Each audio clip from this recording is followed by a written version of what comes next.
आम्ही आता सासरी गेलो तर दुनिया टोमणं द्यायलाच बसले की गेले आणि लगेच आले, त्यापेक्षा थोडे लेट जाणार. पण जे स्वप्न बघितले ते तर जन्म म्हणले त्याला सासरवसा आला सगळ्याला सोसावं लागतं ना. आम्ही सोसतोय त्यात काय आहे. तुम्ही पण ह्या सगळ्या गोष्टी बघत असाल, तुम्ही पण त्या गोष्टीतनं जात असाल, तुम्हाला सांगायची काही गरजच नाही की कसं असतं सासरचं वातावरण. आणि आता तर सासरी जाण्याचा निर्णय म्हणजे हाय हॅलो नमस्कार, मी काजल तुमच्या सगळ्यांचं स्वागत करते माझ्या एका नवीन ब्लॉगमध्ये. कशा आहात सगळेजण? मस्त मजेत आणि आनंदात असाल तर. बरेच जणांचे कमेंट येत होते की ताई 2 दिवस ब्लॉग का टाकला नाही. इंस्टाला जास्त करून मला मेसेज येतात, कारण जे कोणाला काही पर्सनल विचारायचं असेल ना तर ते तिकडेच मला मेसेज करत असतात किंवा कमेंट टाकत असते. तर म्हटलं चला आता ब्लॉग बनवूया. तिकडे पण मी बऱ्याच जणांना कमेंटला रिप्लाय दिला होता, तरी पण सारखे कमेंट येत होत्या की का नाही. तर तुम्हाला माहिती आहे मागच्या वेळेस मी ब्लॉग शूट केला होता पण त्याला कॉपीराईट पडलं होतं. मग तो मी अनइन्स्टॉल करून ठेवला होता, पब्लिक काही केलं नव्हता, कारण त्याला थंबनेल टायटल देणं बाकी होतं. त्यासाठी म्हटलं नको टाकायला, कारण उगाच टाकायचं मी डबल चॅनलला काहीतरी प्रॉब्लेम यायचा. त्यासाठी तो ब्लॉग मी तसंच ठेवला, अजून डिलीट पण केला नाही. आणि का कॉपीराईट आलं काय माहीतच नाही त्याला, कारण रस्त्यानं सारखी गाड्या जात असतात त्यामुळे आवाज तर येतच असतो, तुम्हाला माहीतच आहे. आणि जास्त करून ऊसाचे ट्रॅक्टर जातात त्यात गाणी लावलेले असते ते. पण मी पूर्ण ब्लॉग बघितले आणि मी एडिट करतानाच आता चांगलं लक्ष देते की गाणं वगैरे नसायला पाहिजे त्यासाठी. पण जाऊ दे, व्हायच्या ती गोष्टी होत्या. आणि तो ब्लॉग छान होता आणि ते मला डबल अपलोड करायचं, पूर्ण ह्याला वॉइस ओव्हर करायचं, ते त्यापेक्षा म्हटलं राहू देत ते ब्लॉगच नको. आणि तर दाजी घर आहे त्यामुळं तर मला ब्लॉग शूट करणं होतच नाही, कारण उशिरानं उठायचं, तिथनं पुढं मग रांगोळ्या आहे त्या, नाश्ता जेवण हे सगळं करत तोपर्यंत लेट टाईम होतो.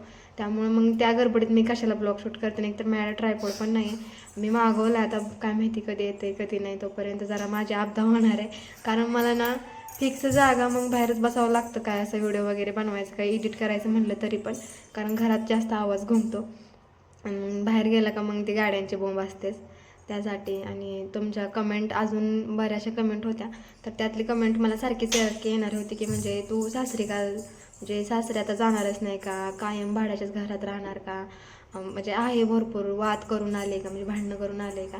तर मागच्या ब्लॉगमध्ये पण मी सांगितलं होतं की तसं काही नाही आहे म्हणून, तरी पण सारखं कमेंट येतात. आणि असलं कारण तरी पण तुम्हाला सांगून काय फायदा, कारण तुम्ही मलाच दोष देणार आहे, तुम्ही दुसऱ्यांना दोष देणारच नाही आहे.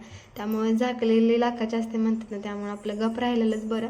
तरी पण मी म्हटलं की चला तुम्हाला सांगूनच टाकूया, कशासाठी नाही जाणार किंवा पुढं आम्ही जाऊ ना जाऊन का आलोच तर कारण मी सांगूनच टाकलं आहे. तरी पण डबल करते, ह्यांना डबल सांगते, ह्यांना कामांसाठी बाहेर यायचं होतं तर मग ते लांब पडत होतं.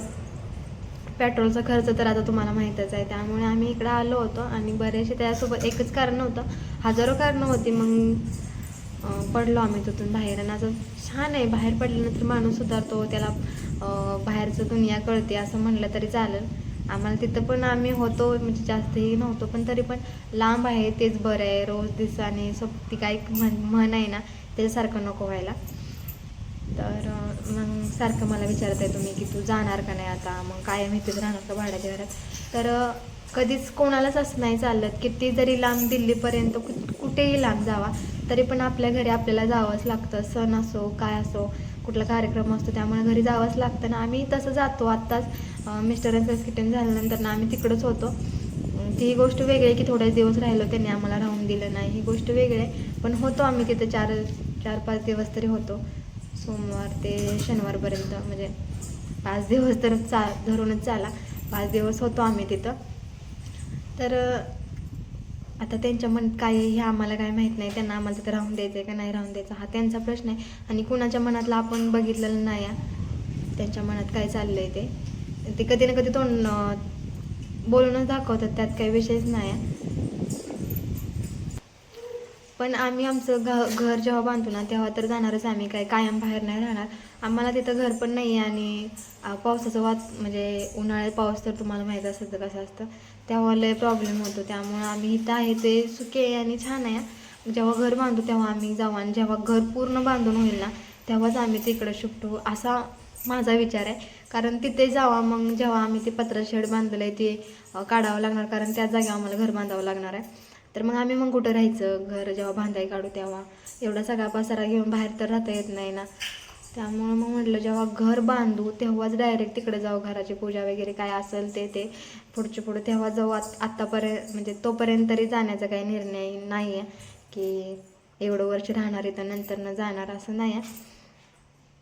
तर जावं तर लागणार आहेच कोणालाही. तुम्ही जर बाहेर असाल तर तुम्हालाही जावं लागतं. आणि शेवट ह्यांचे आई वडील आहे त्यामुळं काही दुखणं भावना आली तर पळावंच लागतं त्यांना, दवाखान्यात न्या, इकडे आणा आणि इकडनं तिकडं नेऊन सोडा, हे तर करावंच लागतं. जरी साधी भांडणं झाली तरी चक्कर मारावीच लागते. एवढं पण त्यांनी आपलं सोडून दिलं म्हणून आपण त्यांना सोडून देऊन चालत नाही, त्यांनी केलं म्हणून आपण करायचं नाही. मग त्यांच्यात आणि आपल्यात फरक काय राहिला? त्यांचं त्यांच्या संग, आपल्या संग काय असेल ते. कोणी आपण स्वतःहून बाप नाही करायचं. त्यामुळं त्यांनी कितीही टोमणं मारलं, काय जरी मारलं तरी आम्हाला जावंच लागतं, ऐकून घ्यावंच लागतं. आणि प्रत्येकाला माझ्याच आयुष्यात नाही, बऱ्याच जणांचं पडशील ग, बऱ्याच जणांच्या आयुष्यात असतं. त्यामुळे मला काही ह्याचं कौतिक नाही किंवा मला लई वाईट वाटत नाही.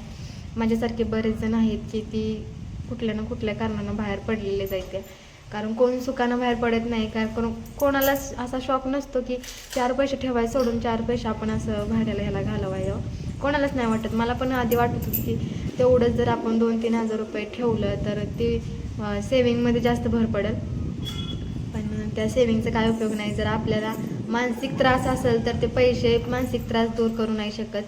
ही लई महत्त्वाची गोष्ट आहे. त्यामुळं पैसे जाऊ द्यात पण आपल्या मनाला शांती भेटते ना, आपण इथं नर्वस नाही, आनंदात आहे, चेहऱ्यावर हसू आहे ना, ही लई लाख मोलाची गोष्ट आहे. त्यामुळे पैसे काय आज न उद्या येतील पण ते सुख डबल नाही आहेत. आणि स्त्री म्हणजे स्त्री आली का तिला सासरवस आला सगळ्यांनाच असतो. काही मुलींचं आयुष्य खूप भारी असतं की त्यांना ह्या सगळ्या गोष्टी नसतात. त्यांचे खरंच नशीब देवानं लय भारी लिहिलेलं असतं, जे की आमचं लिहायला देव कुठंतरी चुकला विसरला असंच म्हणावं लागेल. आमच्या बाबतीत तसं नाही असो, जाऊ द्यात. त्यांच्याविषयी जेवढं बोलेल तेवढं कमीच आहे, पण जावं लागणार आहे. पण आम्ही सुखानं जाऊन नाही राहत की आता मनात आलंय ना की जावं म्हणून, असं आम्हाला कधी जायला भेटत नाही. काहीतरी भांडणं होते काय होते तेव्हाच तिथं आम्हाला जावं लागतं.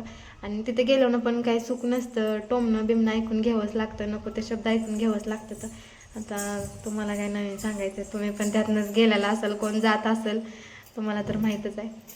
सुख नाही भेटणार तिथं हे आम्हाला माहिती आहे. मरोच तोपर्यंत आम्हाला सुख नाही भेटणार तिथं.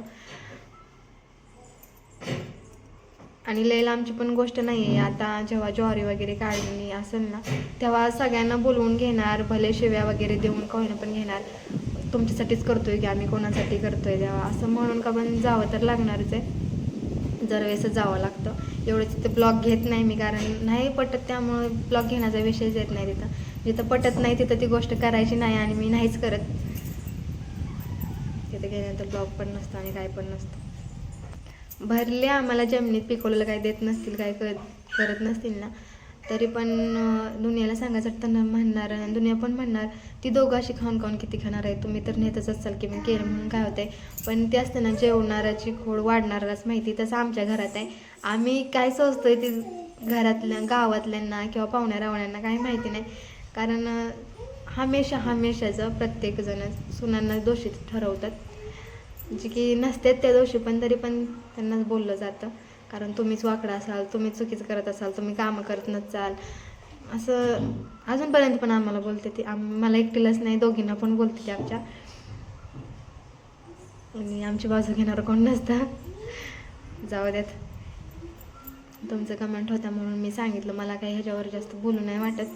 काय बोलणार आहे, रोज तेच ते उसरचं गुराळ त्याला चवणाच होता असं झालं आहे आमचं आयुष्य. त्यामुळे आम्ही त्यात इंटरेस्ट घेत नाही. आत्ता पण आम्हाला भांडणं करून लावल्यासारखं झालं.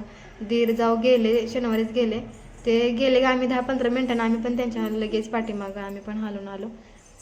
मग आम्ही तिथे तरी का राहा बिना कामाचंच. म्हटलं चल काय असेल ते आपल्या घरी आपलं होऊन जातात. नको त्यांनी म्हणाय परत ना की आम्ही जगवलं, असंच खाल्लं, फुकटच खाल्लं, असं काय नको. म्हटलं जे असेल ते त्यांनी टाकून दिलं म्हणून देव टाकून देत नाही. आम्ही कधी वाईटच होणार नाही, कारण आम्ही कोणाचं वाईटच केलं नाही. म्हणून सगळ्यांचं चांगलंच देवा, आम्ही असं म्हणतो की त्यांचं चांगलं कर, त्यांच्या मागं आमचं चांगलं कर, असं म्हणत नाही त्यांचं वाईट कर. कारण दुसऱ्याला असं चितलं ना पहिल्यांदा आपलंच वाईट होतं. त्यामुळे तुमच्या कमेंटचं उत्तर तुम्हाला भेटलं असेल की जाणार आम्ही घर बांधल्यानंतर, पण आत्ता नाही. म्हणजे आता 1-2 दिवस काय कार्यक्रम असलं तर जाऊन यावं लागतं, पण असं राहण्यासाठी हे सगळं सामान घेऊन तिथं नाही जाणार आता. अजून 1-2 वर्ष तरी बाहेर काढो, जेव्हा घर बांधो. पण जास्त करून 2 वर्षात तरी आम्ही घर बांधोच, कारण आम्ही ठरवलं, कारण जास्त दिवस पण बाहेर राहून नाही चालणार. आपल्या घरी आपल्याला जावंच लागतंय. पण घर बांधल्यानंतर ना आता आम्ही हा विचार केला नाही की आता आम्ही आलोय तर मग लगेच जायचं, मग ते जाण्याला अर्थ नाही. आलोय तर काहीतरी थोडेफार कमवू आणि मग जाऊ. असं पण तिथं होते तरी पण ते हेच काम करत होतं, इथे आहे तर तेच काम करतात. फक्त येण्या जाण्याचं काय पेट्रोलचं ह्याचं काय वाचत असतं, ह्याच गोष्टी कुठं वाचते तरी इकडं भाड्याला तर जातेच म्हणा.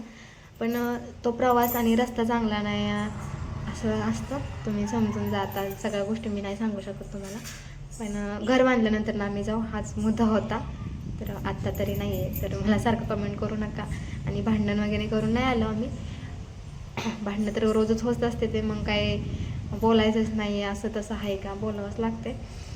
आमच्याशिवाय त्यांना कोणच नाही. ते भले म्हणू की हे आम्हाला बघणार नाही, ती आम्हाला अशी करते तशी करते, पण आमच्याशिवाय खरंच त्यांना कोण नाही. आम्हाला किती जरी वाकडं बोललं ना तर आम्हालाच माया येणार आहे, लेकांना नाही येणार पण आम्हालाच येणार आहे. आणि दुनियाच्या नजरेत म्हणजे दुनिया काय म्हणाल ह्या विचारानं आम्हाला त्यांची सगळी सेवा बिवा तर करावीच लागणार आहे. आमच्याशिवाय कोण करते.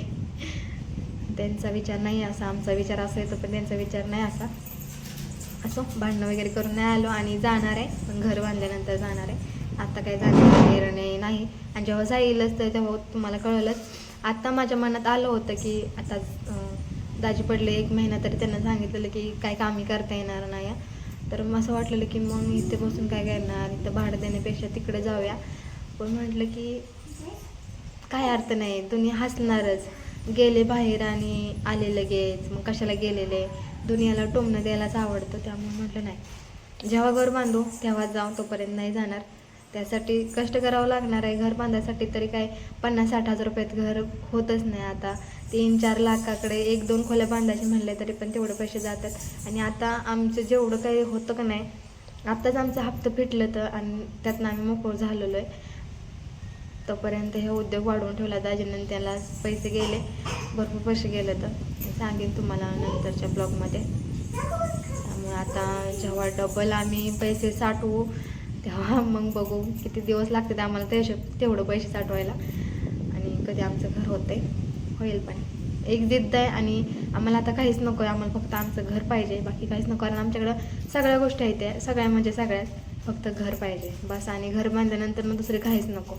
मी तर दाजींना हमेशा म्हणत असते, म्हणजे यांना म्हणत असते की मला काहीच नको, सोनं नाणं काही नको मला, फक्त मला माझं हक्काचं घर द्या.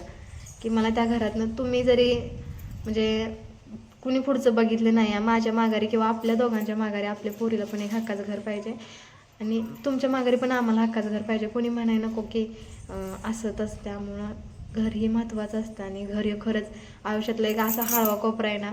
प्रत्येकाचं स्वप्न असते की माझं स्वतःचं माझ्या पसंतीनं बनवलेलं एक घर पाहिजे, आणि माझं पण तेच स्वप्न आहे. कधी पूर्ण होईल माहीत नाही, पण आम्ही दोघं मिळून पूर्ण करू. कारण त्या घरासाठी ना 1-1 रुपया खर्च करताना आम्ही विचार करतो. मी स्वतःसाठी कधी कुठली गोष्ट खरेदी करत नाही ना, साड्या नको काही नको.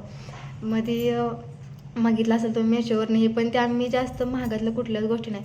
100च्या पुढची एक पण गोष्ट मी मेशोवरून नाही मागवत. आपल्या बजेटनुसारच मागवते, आपली परिस्थिती बघूनच मागवते. आणि एवढं पण मन मारून नाही जगायचं, कारण आयुष्य थोडं आहे, आणि कधी आयुष्याचा काहीच भरोसा नाही. आज आहे तर उद्या नाही, आत्ता आहे तर थोड्या वेळानं नाही. त्यामुळे एवढं पण मन मारून नाही जगायचं. थोडेफार आयुष्य तर केलीच पाहिजे, नाही तर मग स्वप्न राहायची जाग्यावरच, इच्छा पण राहायच्या जाग्यावरच, आणि आपण जायचं एक दिवस, असं व्हायचं. बरं चला, असं व्हिडिओ खूप मोठा व्हायला लागला. एक विषय घेता घेता मी लय बोलून गेले, माझं असंच असतं.